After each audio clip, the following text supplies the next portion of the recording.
Hi everyone, this is Josh with Running Village, and I'm here to give you my main review on the Merrell Trail Glove. Straight up, I'll say right off the bat, I'm a huge fan of the Trail Glove. It's been one of my favorite shoes to run in. I spent a lot of time in it last year, as I mentioned in my initial review. So I was really happy to get another pair of them, to spend some of this time running in the winter and spring leading up to some big races. So they're a great shoe. I love a lot of things about them. I think they're a great fit, really comfortable. They're designed with a sock liner, so you can run in them sockless. That's one thing I'm sure a lot of people that, big barefoot minimalist runners will enjoy that. I will usually wear a thin pair of running socks, but I've done a fair number of runs in them sockless, and they're very comfortable. In a recent video on Running Village that Scott posted, he talked about the differences between the three big terms that you hear tossed around a lot with shoes: minimalist, low profile, and low drop or zero drop. These are often used interchangeably when they really should be, because there's big differences. I think the idea for a lot of these companies is to create a perfect blend. I think, there's really, I expanded a little bit more into about 5 key points that for a shoe for me needs to hit and be a good blend of all those.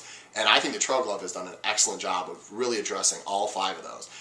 So the first of that is a lightweight, flexible shoe. And that's part of that whole minimalist thing that defines a shoe as being minimalist. But obviously, with a little over 6 ounces for a pair of these, very lightweight, very flexible. They've got just a very comfortable, light feel to them. You feel fast in them. I mean, they're great. So they have that aspect. Number 2 is the shoe must have a wide toe box, something really big in there that you can, your feet can splay, your toes can really spread out, and you achieve that natural feeling that's very similar to being barefoot. So that's extremely important, and as you've seen in some of the other shoes that I've reviewed, that's a very key aspect to a shoe that I love. And having too narrow of a toe box is just, that's going to kill a shoe for me. Number 3 is having a shoe have zero drop, or in some cases, 4 millimeter. I'm totally fine with it. It just depends on the shoe. Number 4. Low profile, as Scott talked about, something that's sleek, that's low, it's not clunky. The uppers are nice, and there's usually not a lot to them, just enough to keep your foot in there.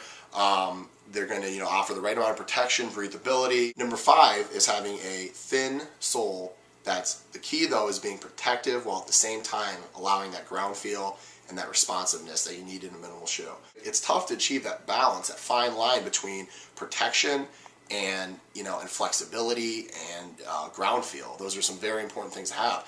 And with all 5 of those being said, I think the Trail Glove does an excellent job of addressing all of them. It's a perfect blend. They offer a perfect amount of grip and protection. Not the best on really muddy, slippery stuff, I will say that.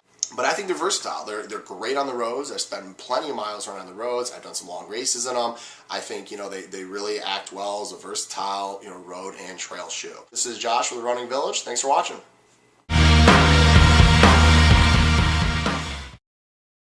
I had 2 main goals, and that was to not get last and to not get lapped by Scott.